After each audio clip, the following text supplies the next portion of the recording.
पाकिस्तानी सदर Donald Trump को 2026 के नोबेल अमन इनाम के लिए नामजद करने की सिफारिश कर दी। सदर ट्रंप की सफारती कोशिशों से पाकिस्तान और भारत के दरमियान कशीदगी में कमी आई। सदर ट्रंप ने इस्लामाबाद और नई दिल्ली के साथ सफारती रवाबित से जंग का खतरा टाल दिया। सदर ट्रंप की क़यादत ने जनूबी एशिया को एटमी तसादुम से बचाया। पाकिस्तान का एतराफ़, पाकिस्तान मसला कश्मीर के हल में ट्रंप की संजीदा दिलचस्पी और मदद को सराहता है। ट्रंप का किरदार आलमी अमन और मशरिक़ वस्ता में इस्तेहकाम के लिए अहम करार। सदर ट्रंप की अमन पसंद क़यादत को पाकिस्तान ने असल साजिश करार दे दिया। अमेरिकी सदर डोनाल्ड ट्रंप ने पाक भारत जंग बंद कराने पर नोबेल अमन अवार्ड हासिल करने की ख्वाहिश का इज़हार किया था और ये भी कहा था, नोबेल प्राइज सिर्फ लिबरल्स को मिलता है, ये लोग मुझे नहीं देंगे।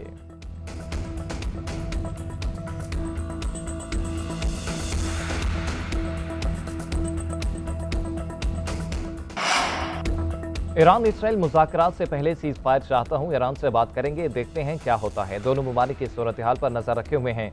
मेरे ख्याल में ईरान एटमी ताकत बनने के करीब था। ईरान की एटमी सलाहियत से मुतालिक नेशनल इंटेलिजेंस डायरेक्टर दिलसी गेबार्ड का बयान दुरुस्त नहीं। अमेरिकी सदर डोनाल्ड ट्रंप की मीडिया से गुफ्तगू, कहा मैं इराक जंग के खिलाफ था, कहा था कि अगर जंग करो तो तेल अपने पास रखो।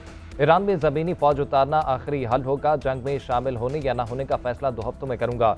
इसराइल अच्छा जा रहा है, ईरान कम अच्छा जा रहा है।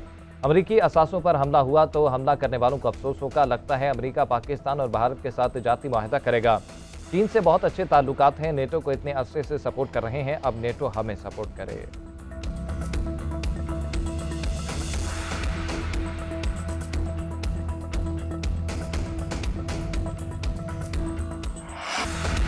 पाकिस्तान का ईरान इसराइल तनाज़े के पुरअमन हल की जरूरत पर जोर। मशरिक़ वस्ता में अमन की हर कोशिश में तामीरी किरदार अदा करने को भी तैयार। वज़ीर आज़म शहबाज शरीफ और अमरीकी वज़ीर ख़ारजा मार्को रूबियो के दरमियान टेलीफोनिक रब्ता।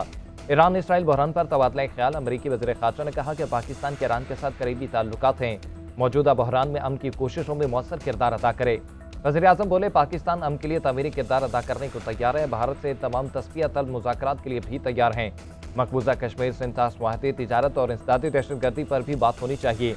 वज़ीर आज़म का अमरीकी सदर और army chief field marshal Asim Munir के दरमियान मुलाकात पर इत्मीनान का इज़हार।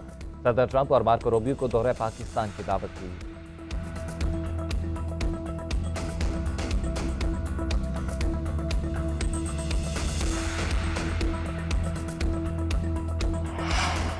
ईरान इसराइल तनाज़े पर अक़वाम मुत्तहिदा की सलामती काउंसिल की अहम बैठक। सेक्रेटरी जनरल एंटोनियो गुतेरेस की अमन मुज़ाकरात शुरू करने की अपील। खिताब में कहा कि अमन को मौका दिया जाए, तनाज़ा मजीद बढ़ा तो फिर किसी के कंट्रोल में नहीं रहेगा। चीनी सफ़ीर का जिनेवा में मुज़ाकरात का खैर मकदम, बातचीत में किरदार अदा करने की पेशकश कर दी। रूसी मंदूब बोले, पुरअमन एटमी तंसीबात पर हमले दुनिया को तबाही की जानिब धकेल सकते हैं। अमरीकी मंदूब ने कहा कि ईरान को जौहरी अज़ाइम तर्क करना होंगे। सरबराह IAEA का कहना है कि तेहरान में ताबकारी के शवाहिद नहीं मिले।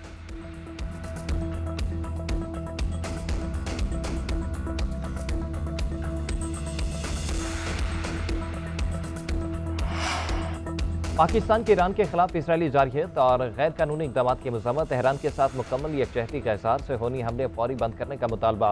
पाकिस्तानी मुस्तकिल मंदूब आसिम इफ्तिखार का सफारतकारी के जरिए मसला हल करने पर जोर। अक़वाम मुत्तहिदा की सलामती काउंसिल इजलास में खिताब करते हुए कहा, इसराइल बैनुल अक़वामी कवानीन की खिलाफवर्जी कर रहा है, जंग से कभी अमन नहीं होगा। ईरान के न्यूक्लियर प्रोग्राम का मसला डायलॉग से हल किया जाए। सलामती काउंसिल की जिम्मेदारी है कि इसराइली जारहियत को फौरी रुकवाए।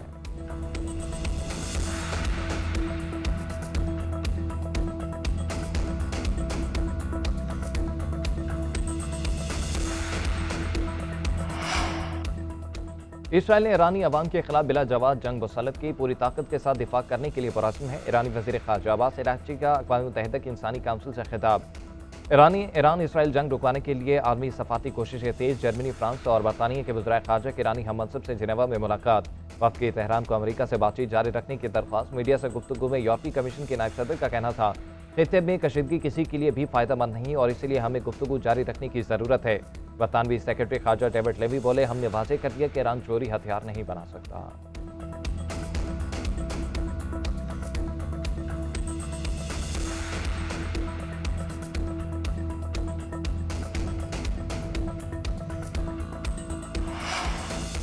ईरान के इसराइल की हाइफा रिफाइनरी, तेल अवीव और यरूशलेम पर ताज़ा हमले। तेहरान की 20 लड़ाका तैयारों के साथ इसराइल पर बमबारी। इमारतें धमाकों से लरस उठी, हर तरफ आग और धुएं के बादल छा गए। बेरशेबा में टेक्नोलॉजी सेंटर मलिया में 18 अफराद जख्मी।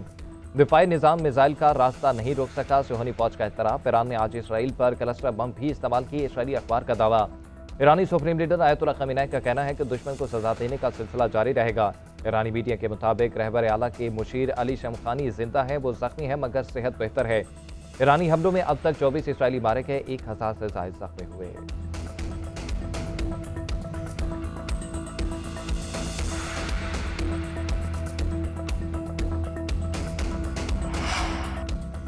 ईरान के खिलाफ इसराइली जारहियत से होनी फोर्सेस ने तेहरान समेत मुख्तलिफ इलाकों में दर्जनों अहदाफ को निशाना बनाया। सुप्रीम लीडर आयतुल्लाह खमीनाई के रिहायशी इलाके पर भी हमले की इतलात। तेहरान के गिरदोनवाब में मिसाइल बनाने वाली तंसीबात को तबाह करने का दावा। सुबह के ऐलान के इलाके रशत इंडस्ट्रियल सिटी में भी धमाके। इसराइली फौज के मुताबिक गुज़िश्ता रात किए गए फिजाई हमलों में 60 से ज्यादा लड़ाका तैयारों ने हिस्सा लिया। तैयारों ने तकरीबन 120 बम और मिसाइल इस्तेमाल किए। ईरान में रजीम की तब्दीली हमारा मकसद नहीं, इसराइली वज़ीर आज़म नेतन्याहू ने यू टर्न ले लिया।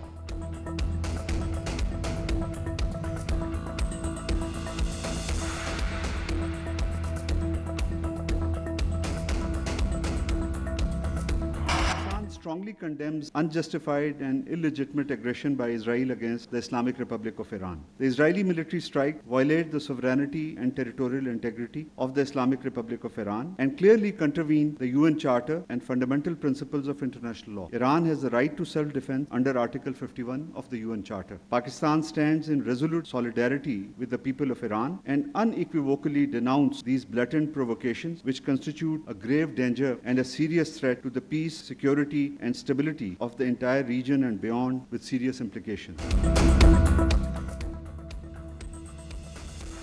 ईरान में अमेरिका के टेक्निकल न्यूक्लियर हथियारों का मुमकिना इस्तेमाल तबाकुन-अमल होगा। रूसी तर्जमान क्रेमलिन ने खबरदार कर दिया। कहा मशरिक़ वसत में इस्तेहकाम और जंग की खाई में गिर रहा है। खित्ते की सूरत हाल खतरनाक है, इस पर तशवीश है। एक बयान में रूसी तर्जुमान ने कहा कि सदर पुतिन सालिसी के लिए तैयार हैं।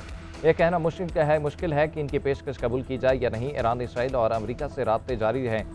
आलमी बेयकीनी की मौजूदा हालत में ये पेशगोई करना भी मुश्किल है कि अगले हफ्ते क्या होगा। आयतुल्लाह खमीनाई के कत्ल या ईरान में हुकूमत की तब्दीली नाकाबिल तसव्वुर है और यह हर किसी के लिए नाकाबिल कबूल होनी चाहिए। गुज़िश्ता रोज़ रूसी सदर और चीनी सदर के दरमियान टेलीफोनिक रब्ता हुआ था, जिसके बाद चीनी सदर ने फौरी जंगबंदी और मुज़ाकरात का रास्ता इख्तियार करने का मुतालबा किया था।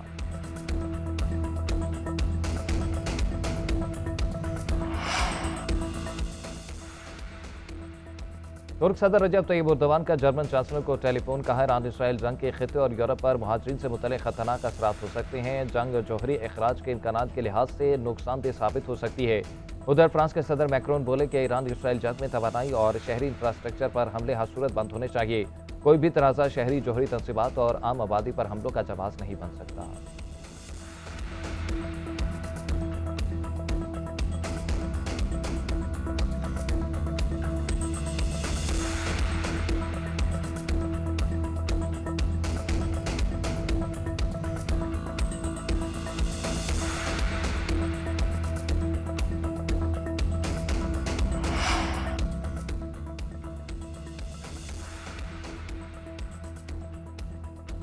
ईरान के खिलाफ जंग की मुहिम इसराइल के लिए माली तौर पर नुकसानदेह साबित होंगी। वॉल स्ट्रीट जर्नल ने रिपोर्ट जारी कर दी। रिपोर्ट के मुताबिक इसराइल के रोजाना सैकड़ों मिलियन डॉलर्स खर्च हो रहे हैं। ऐसी सूरत